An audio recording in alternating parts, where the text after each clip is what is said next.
a chance to speak about financial literacy a little bit for you. So student employment in general, I think one of the things as parents that I want to, and for our students as well, to get across is we are really more than just about making money. Obviously, if you poll the students, say, hey, why do you want to work on campus? Well, tuition isn't cheap, right? So you have to make money. You have to have the ability to kind of pay for your education. And that's why a lot of students start working. But one of the things that we really try to emphasize throughout the student's time is that they are gaining way more than just a paycheck from their student employment experience. And as a career center, we really try to highlight some of those key things that they're learning throughout their experience. So I run a program called UI STEP through the Pomerantz Career Center site. STEP stands for Student to Employed Professional, and that's really our goal. And we have kind of a three-step developmental approach that we take to student employment, and we really try to emphasize all aspects of student employment on campus. So obviously the money aspect, the financial aspect, but then the professional development, the relationships that they create on campus is all important. So just going through kind of those three steps real quick. One thing that I will tell you is we have a career development course specifically just for student employees. So every semester I have up to 30 students in that course. Usually it fills up pretty quickly, but this is only advertised to our campus employees, so it's specifically a class for students to help them develop professionally. So a lot of what we'll do is look at their student employment experience. What are they learning? And then why do future employers, whether it's for an internship later down the road, a research opportunity, or for a full-time job eventually, which I know will seem a long ways off for them, but we try to get them early on in their college career to understand the importance of working and why employers care about that. And then what I try to do a lot in not only the developmental course, but the second step there, the workforce development sessions, those are kind of one-off hour-and-a-half sessions that once your student is employed, their employer will send them to them. We have usually about 6 to 8 general sessions each semester. And through those, we talk about a lot of the same thing: resume development, skill development. How do you sell your skills to future employers? And then one of the things that I really emphasize throughout all of these programs is what's the difference between meeting and exceeding expectations? So, from a lot of my past, I've done a lot of hiring of new college grads, a lot of interviewing. I look at thousands and thousands of resumes each year.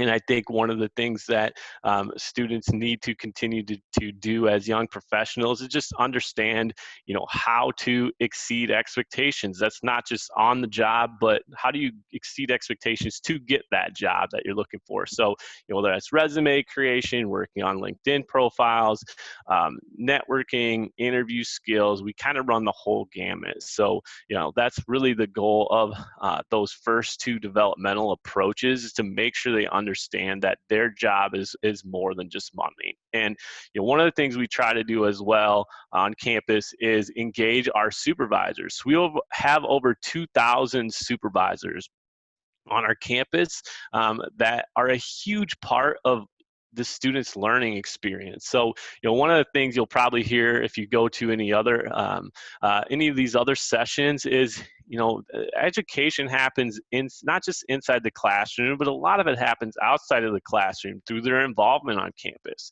And we know that the supervisors of our students are teachers, whether they sign up for it or not. They are teachers of your students once they're employed by them. So we run a series called the Supervising Today Student Series. There's 9 workshops every single semester. Supervisors, once they take 6 of them, they can get a certificate for that. In the last 5 years, we've had over 200 supervisors that have gained certificates through taking those courses. And we'll teach courses like leading today's students, dealing with different learning styles on the job, how to help train students effectively. So we as an office really try to provide our supervisors the education and the knowledge needed to supervise your students well. So, to give just a brief example on how important your students, once they work, will find their supervisors. A couple years ago, we did a Supervisor of the Year award on campus. I figured, maybe I'd get, it's asking students to do things that they're not required to do. So I was like, all right, maybe I'll get 5 nominations. I'll be happy about that, just to give a little kudos to some of our best supervisors. A week later, I had 90 plus nominations, and we've done that every year since, and we've had no shortage of 60 plus nominations. One student wrote 7 pages about their supervisor and how much they meant to their development. Last year the winner had 13 nominations, so they supervised students, and 13 of them wrote something about him. And so we've seen an incredible kind of development as far as the relationship goes between your student and their supervisor, the mentorship opportunities that they provide, and almost like a home away from home type situation. And that's the type of atmosphere we want to have on campus with our employment as well. So, my main focus, with this slide, just make sure that that we will be teaching them more than just the very basics, like, hey, this is how you make money. So that is part of it, but we try to go above that. So, we've actually done a lot of research on this over the course of time. I think we want to know, what do students think about employment on campus? How can we make the experience better? What are you learning from the jobs that they have on campus? And what we consistently hear is the transferable skills development. So they're learning communication skills, dealing with team members, and a lot of them have never worked before, right? So, or maybe they've had one job, or they're involved heavily in extracurriculars.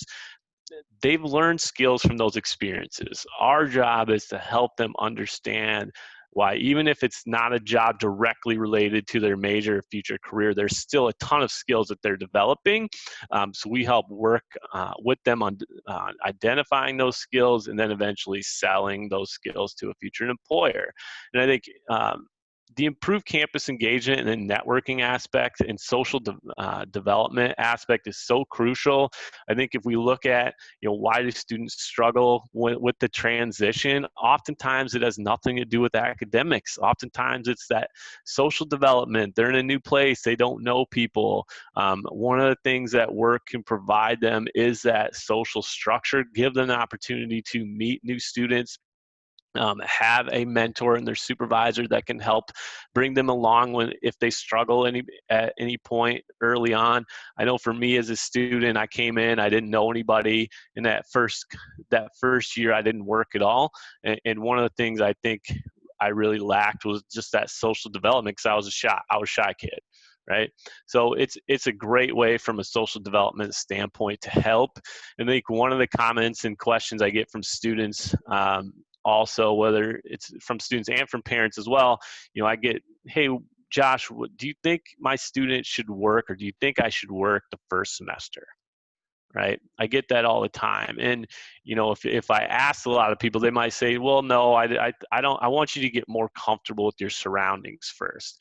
I would argue, and it's proven through some of our statistics and data that we've collected, is that there's no better way to hit the ground running, to really get used to your surroundings, than be engulfed in those surroundings. So being involved in those surroundings.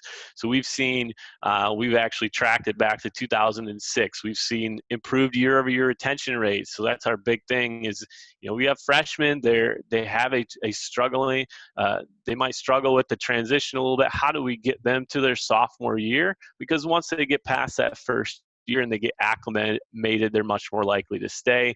So we've tracked that. We usually see anywhere from 3 to 5% retention rate increase. For our student workers, our graduation rates of our student workers are higher. And then a lot of students and parents are like, well, I think it's going to negatively impact my GPA. We found the exact opposite. All right. So in 2018, we're going to gather 2019 data here soon. For those freshmen that came in last year, but a 0.15 greater GPA average. That is huge when you're dealing with 4,500, 5,000 students. 0.15 difference is great. So we're seeing that positive effect. And one of the reasons is, as I go through the breakdown of campus employment, is we understand that it's going to be difficult for a student they can't come in and work 40 hours a week. Right. So it's actually a state of Iowa law that students can only work up to 20 hours a week.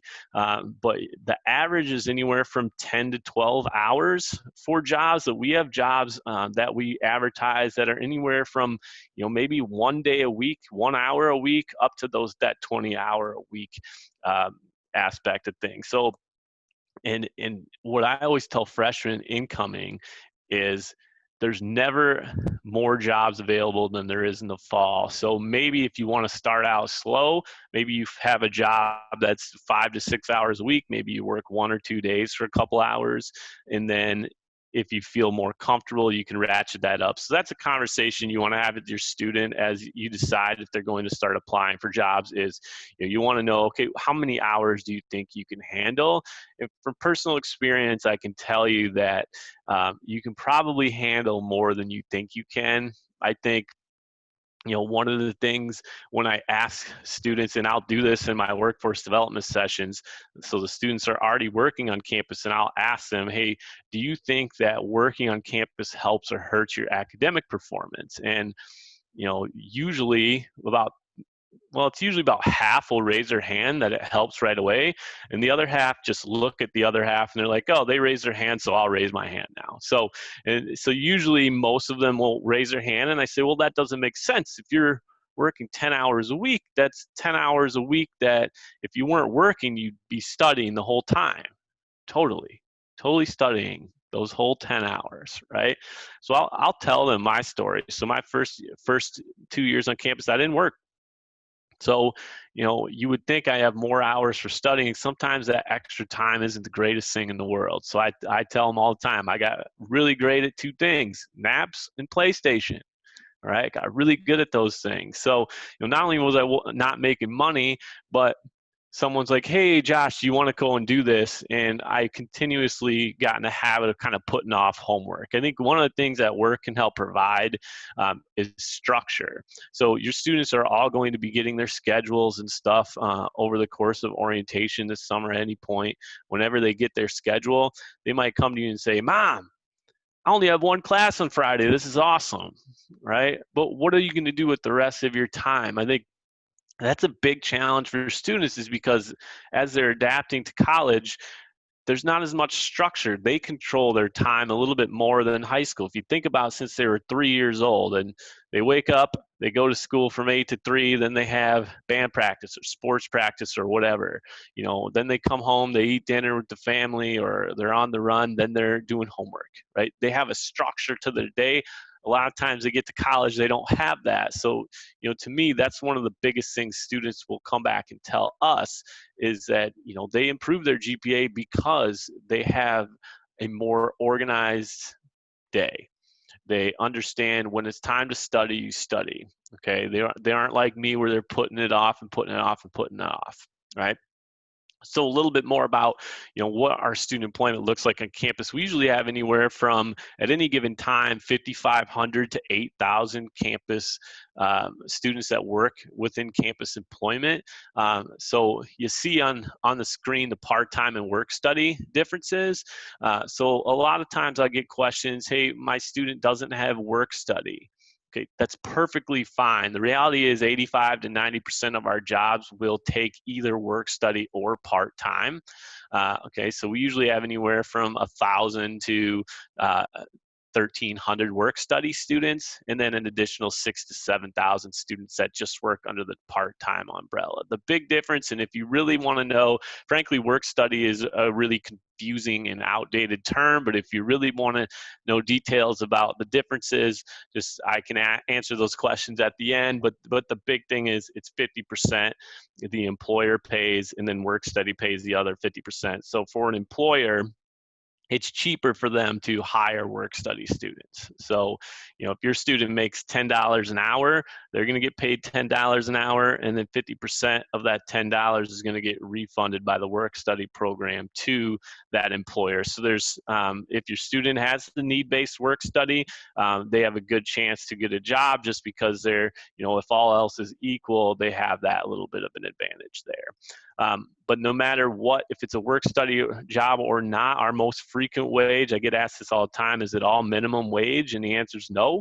Our minimum wage that we use on Iowa's campus is $8.20. So there are times where you make $8.20 an hour, but the most frequent wage is $9.50. In the last wage survey that we did, the average was over $10.20 an hour. So it really depends on the level of work that your student is doing. But many of the jobs will pay more than minimum wage. And whether for work study or part-time, it doesn't go towards tuition. It doesn't go toward anything specific. The student and you as a parent, if you like, have the ability to decide where that paycheck goes. So the students are paid biweekly via direct deposits. So they'll set up direct deposit. And then a lot of students use it as part of your financial aid award deals with cost of attendance. So that's everything from travel to books to tuition and fees and all that type of stuff. So students usually, to personal expenses as well. So students usually either decide on their own or they talk with their parents about how to spend that money. So how do you find a job at Iowa? Maybe you've heard of Handshake at this point. If not, this is a good time to introduce it. So Handshake is a system that we use at the University of Iowa to advertise all jobs. And I think the cool thing, we switched to Handshake a couple years ago, and the cool thing about Handshake is we can post everything from part-time jobs on campus to in the Iowa City community to internships to full-time jobs. We can post them all on the same system. So once your student gets started with this as a freshman and understands how to use Handshake, that's going to benefit them throughout their whole career. And even after their career is over at Iowa, they'll have access for a certain amount of time as well. We as an office, we check every job that comes in, every employer that wants to post. We screen and research their profile to make sure that they're legitimate. And then once they're approved, they have the ability to post jobs, and we check all jobs before we get them posted on the system. And the reality now is we're usually posting, even during this time, we're posting 100 to 200 jobs every single day. Right. So as far as campus jobs, there's typically anywhere from 75 to 200 campus jobs posted at any given time, and that continues to fluctuate. And I get asked all the time, what type of jobs are there on campus? And the reality is, I answer it anything you can think of. So we have research jobs. We have our bigger employers on campus, housing and dining, rec services, the library, the IMU. But there are a ton of other departments that hire 1 or 2 students. We have 200 plus departments on the University of Iowa campus. Almost all of them hire students. And the cool thing I think about Handshake is students can filter out their job search based on the types of jobs that they like. So your student, I believe all of the new students for the fall have already been imported into Handshake. So your student will already have access to Handshake with their Hawk ID and password, and they can get started on it. One of the things that we ask them to do is they can complete a professional profile on there. And obviously most of them coming in, or they might be 18, 19 years old, right? So you might ask, well, what type of professional profile do they have? We're not asking for them to be rocket scientists at this point, right? And the same thing with their resume. We just want them to have something on paper that's going to list their experiences to this point. And most of the jobs are going to require a resume, and we like that because it gets students to do a resume quicker. So they're not waiting till 2 weeks before they're graduating to put together a resume. So there are, in the upcoming slide, there are tons of resources that we have in the Career Center to help them with their first initial resume or to update the current resume that they have. So I'll get into that in a bit. There's only one thing today that I think will scare you as parents, and that's the fact that your students do, if they want to work on campus, they have to bring I-9 documents. So this needs to be two different sets of identification. If you have a passport, if they have a passport and they bring that, that's all they would need, because it's got a picture and identification information on it. So if you don't have a passport, a driver's license would work. And then you would also need either your social security card or birth certificate, one or the other, and it cannot be a copy. Okay, so it would have to be the kind of the real live version. So one of the things I tell parents to do is if your student doesn't have a passport, have their driver's license or their student ID would even work at that point. And then, once you move them in, if they have a job by the time they get started, and you're moving them in, I would say, hey, go with them, go to wherever their place of employment is. They show the HR person, they make a copy of their birth certificate, you're good to go. Steal it back from them, take it back home. Right, so that's a good way to kind of avoid them losing any of that. But you will need those two forms of identification. So, like I said earlier, help is available. So these links are about the UI STEP program that I talked about. Some of the professional development opportunities are there.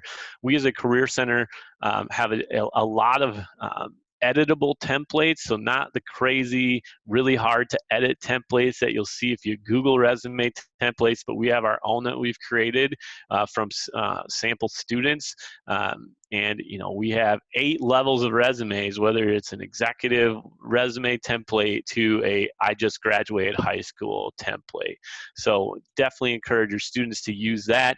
Our information on the Career Center is here. Right now, everything is virtual, but we still are conducting advising appointments. And then in the fall, our goal is, if everything is in person, which cross our fingers is going to happen, we do have right now we have 10 peer advisors. So fellow students we've trained on resumes and job searching and cover letter writing and things like that. We have daily walk-in hours from 10 to 3, so your student doesn't even have to set up an appointment. They can just walk in, bring their resume, and have somebody look at it for them. And we also have career appointments, just like they would set up an advising appointment to create their class schedule. They can do that right on MyUI. Okay, and I think Kayla will talk a little bit about that as well. But the career appointments are available on MyUI, just like a financial literacy appointment or an appointment for an academic advisor. So that help and information is available for you. So look forward. Thanks for your attention. For my part, I'm going to pass it along to Kayla, and then we'll have time for your questions here at the end. Thanks, Josh. So my name is Kayla. I'm a financial aid advisor in the Office of Student Financial Aid. So we go beyond financial aid and we offer financial literacy services to students. So our goal is to help students make informed decisions and make good financial decisions that are ultimately going to affect their financial well-being. So I'm going to start with a video. So it's about 3 years old. So it was a pop quiz we gave students, so you might notice the questions maybe are a little dated and some of the answers are a little dated, but the intent is still there. So we walked around campus and gave students a quiz, so let's just tune in and see how they did. Hopefully it works. So I don't care if this is 3 years old, this is hilarious, so we hope you enjoy it. If for some reason this isn't showing up in the chat box, please let me know and hopefully we can figure it out here.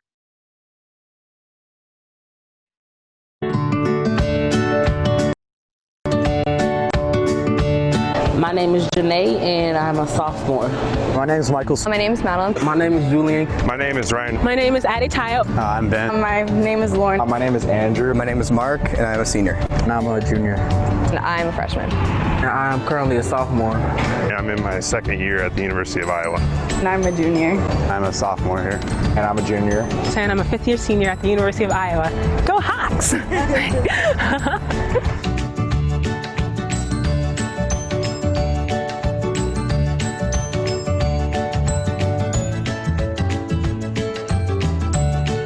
The Cubs, of course. My favorite team. The Cubs. Obviously, the Chicago Cubs. The Cubs.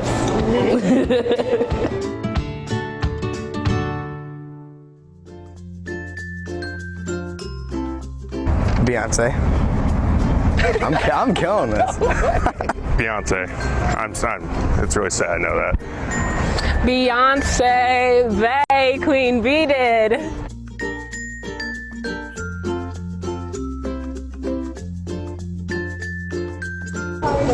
Kylie? Kylie? Kylie? Kylie Jenner.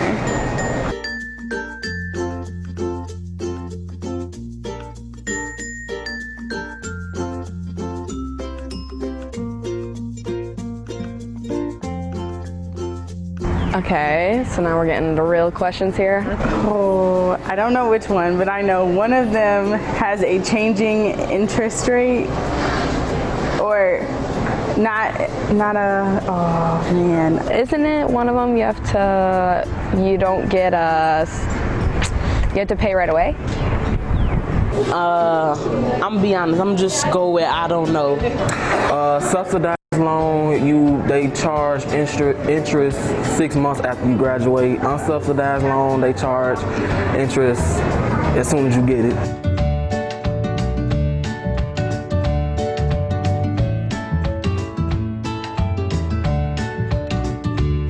That's a good question. Is it like 15%? I don't know, I'd probably go like 3%, 4%. I'm not sure. You'd have to speak to my mom on that one.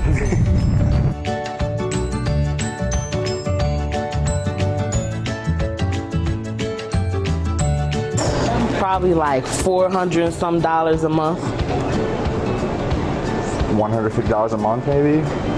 25,000 divided by 12,000 would be, no, 1,200. If we round it down to 10, it would be about 250 per month. Yeah?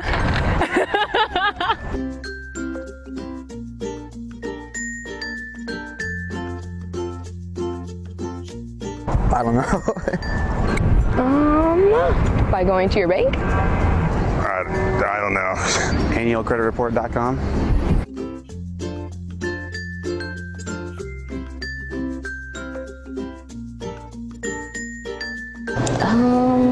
That's a good question. I think because pop culture is sexy. I'm in student government, so like this is something we've been trying to figure out. Pop culture is a part of our everyday life. When you get up in the morning, you get on Twitter, Facebook, Instagram. First thing I do in the morning is not check my FICO score. Like, it's boring, honestly. Even though I am a finance major, it's still boring to like everybody else. Well, a lot of people just aren't interested in it. It's not flashy or anything like that. I just think like numbers, hard crunching things are very cold and calculative, whereas pop culture you can relate to. Even though it's important, but it's just like, okay, credit, I'll worry about that later.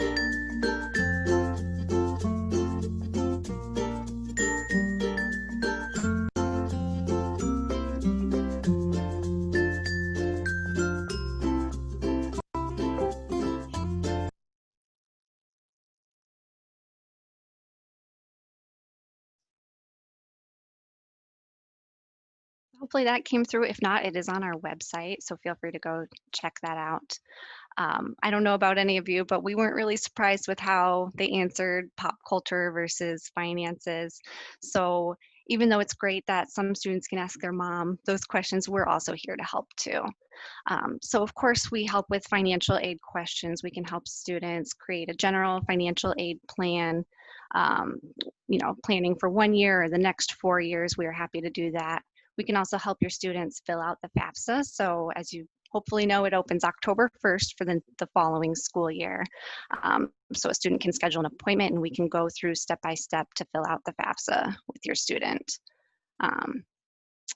And we also discuss loan repayment with students. And then beyond the financial aid and student loan aspects, we go beyond and we can help students with budgeting, making a spending plan, discussing credit, whether or not that's a good idea that they want to start building while as a college student. So I just want to kind of dive in a little more with some of the resources we have that we might share with your students. Hopefully the screen's going forward.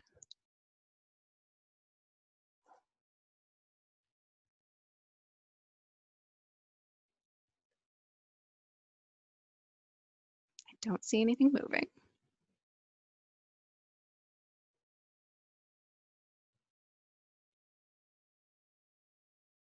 Josh, do you just want to control and move forward? Oh, maybe that was me. Okay, so here are the scheduling instructions for students. So when they go into MyUI, there's an advising appointment box, so they can click that. And there they're going to see a drop down with a bunch of different offices. So Office of Student Financial Aid, their academic advisor, career services. So once they pick which office, if they choose financial aid, there's going to be several different advisors pop up, and they'll see a lot of different times and days available. So right now we're doing phone appointments, so feel free to schedule an appointment if you have questions, and we can go from there. So now I've got the resources to share. So one thing is budgeting that we help. Hopefully this will advance soon, but with budgeting, we have some resources on our website. So we've got some Excel spreadsheets available, several different versions.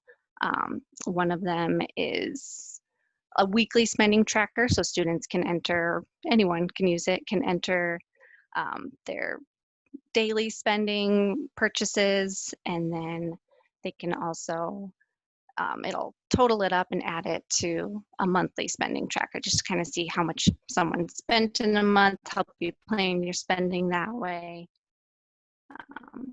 We also have a couple versions that are for on-campus versus off-campus. Thanks. So this one shows the fall semester, kind of some one-time expenses and one-time income like financial aid, and then we'll divide it out over the semester. So those are pretty helpful. We also have some apps that we recommend. So a couple ones that we personally use in our office, Good Budget and Mint. Just like I said, we use them ourselves, so we're familiar with them. But there's a lot of methods for budgeting that we think are pretty helpful for students, for anyone. So parents, feel free to take a look at that too. On the next slide, it kind of gives an example of why I think, and we all think, that it's important to do budgeting or tracking your spending. So say your student needs to get some coffee, lunch, parking. So these are, I call these spending leaks because they're little expenses that really seem to add up over time. They don't seem like much, but you can see like coffee 3 times a week might turn into $51 in a month. Lunch might turn into $64 a month, and parking 2 times a week might turn into $56 a month. So in total, that's about $171 a month that you might not really realize you've spent until you sit down and total it all up. So that's a reason why we think it's really important to track your spending and be aware. We're not saying you can't spend any money, but just having that recognition and being aware. So next we want to take it a little step further. Some students might be using student loans to pay for these expenses. So what comes with loans? Interest. So this is just showing adding up the interest over the course and repaying off the loan for 10 years, so that coffee, instead of $51 per month, becomes $74. The lunch becomes $92.80, and the parking becomes $81.20.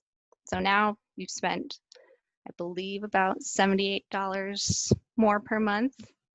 And then one step further, to be just a little bit mean, if you think of doing this every month during the school year for 10 months, not even counting summer months, for 4 years, without using student loans, that could be about $6,840 spent on little things that you didn't seem were big, but they really added up to be big. And with using student loans, just about $10,000. So we just want students to be aware of their spending habits and make good decisions and feel good about their decisions too. So we also do loan counseling, a couple of different routes we can do. So we're just sitting down with students and kind of projecting their 4 years, what borrowing might look like and what repayment might look like. And then I do also want to note, for any student who's taking out a private student loan, we do require that they meet with us before we can finalize that loan. And that's just a moment where we can go over your budget and see if we can make any changes or reductions to your loan. We've helped students reduce their private loans by millions of dollars. So it's really helpful, just kind of helping to see the big picture and knowing what your repayment obligations might look like. And then we also discuss loan repayment with students. So we can talk with current students about how they can start making payments while in school. We can help them figure out who their loan company is, how much they can afford, how much interest is building up, and seeing what might be reasonable for them. Or if they want to reduce their loans while in school, we can help them with that. We can help students planning for graduate school, or if they're taking a gap year and what's going to happen to their student loans. And then with a lot of graduating students, we'll discuss repayment strategies, we'll discuss their goals, like if they want to try to pay their loans off as quickly as possible or find ways to lower their monthly payments, discuss all the different repayment plans that are available, and if there's any loan forgiveness options as well. All right, so this is our contact information. Feel free to email us, visit our website, call us. We have people answering the phone every day, Monday through Friday, 8 to 4:15. Like I said, we're doing phone appointments, but we can do questions now. Yeah, and I think the great thing about I really wish we had financial literacy, or I still wouldn't be paying off student loans to this day. I think one of the cool things that they do, the private loan counseling is huge with the interest rates on private loans. Usually they're pretty much always they're going to be higher than the federal loans. So, you know, my 18-year-old self really wishes that I had to talk with somebody before my mom said, "Hey, do you want to take out this loan?" And I said, "Of course, I want more money," right? So, so we have a chat box in Zoom here. So if you want to type your questions in the chat box, we're more than happy to answer those for you. Use the Q&A feature instead of chat, actually. That will be easier. Q&A feature? Okay. Yeah, otherwise we'll lose the questions. So yeah, Q&A is best. Perfect.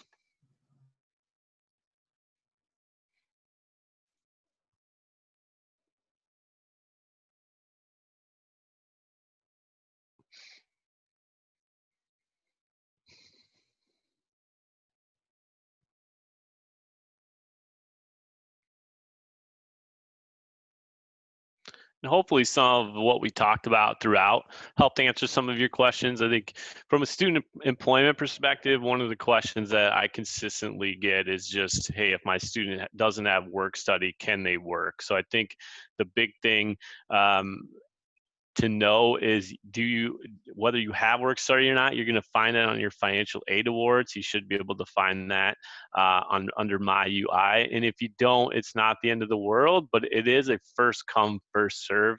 So we only have so many federal dollars to use for that. So if you know you have work study, that's something that would be on there.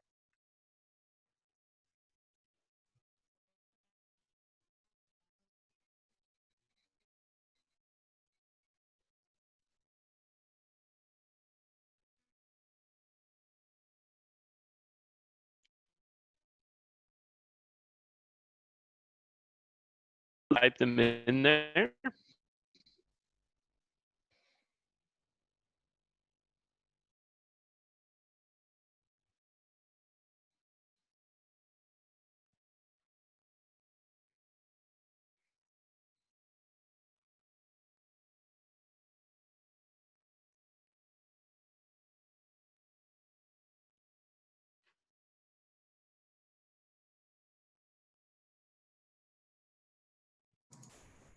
Hey, Jack, do you have anything to add from the student perspective?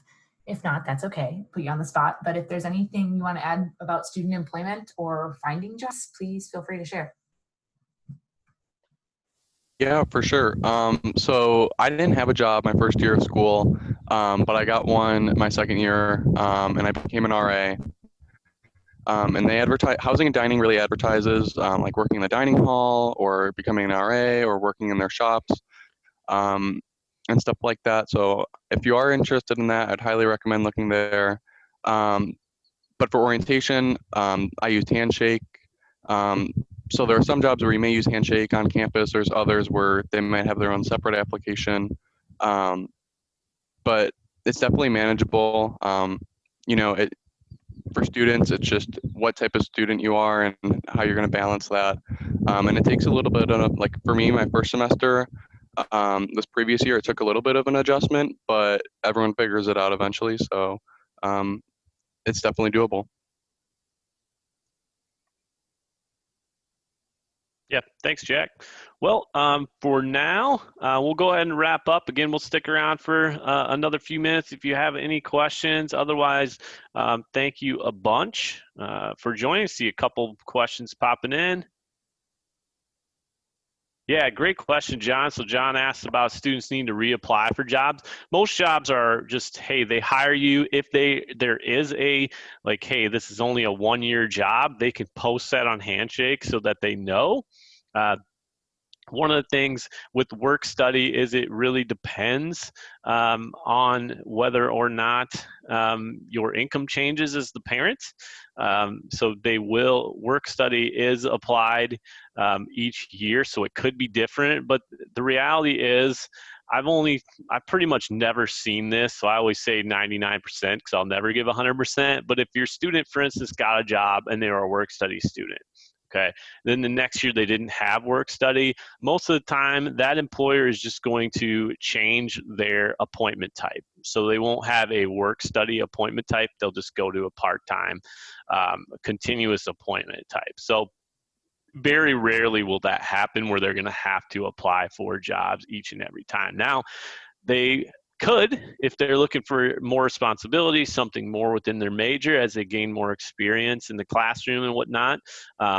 Handshake's always going to be there. I always tell students to keep their job options open.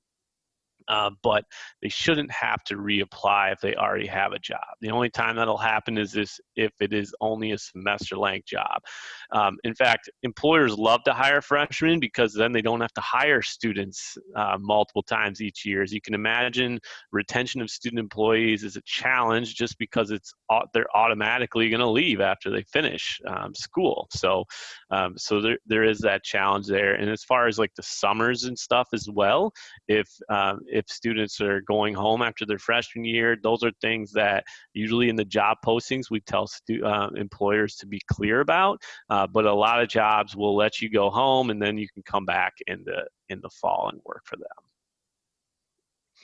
So how can I find a Handshake program to start looking for jobs? I think the big thing with Handshake, you should start getting some emails for that. Otherwise, you can go, if you go, let me get this out of the way, the Career Center, careers.uiowa.edu, or careers, and this is our email address as well. But right on our Career Center website, the Handshake part is usually front and center there. So you click on that, you log in with your Hawk ID and password. All right, good questions. And then how do I, Joseph, another good question, how do I qualify for work study? So work study is 100% through the FAFSA application. So when you complete the FAFSA application, the one thing, if you're interested in work study, that I would tell you to do, make sure you check the box that says that you want work study, because it allows you the option to select if that's what you want first before loans. I always suggest, if you're going to work, to do that. And then it's always going to be need-based. So it'll depend on your EFC score, or expected family contribution score will determine whether you're eligible. And if you are, financial aid, when they award you, will be putting that in your financial aid award. So if you've completed the FAFSA for this year, you would see that in your award letter.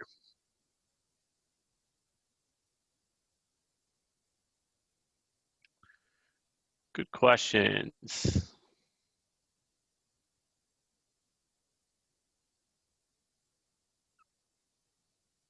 Thanks everyone for attending. All right. Have a wonderful day.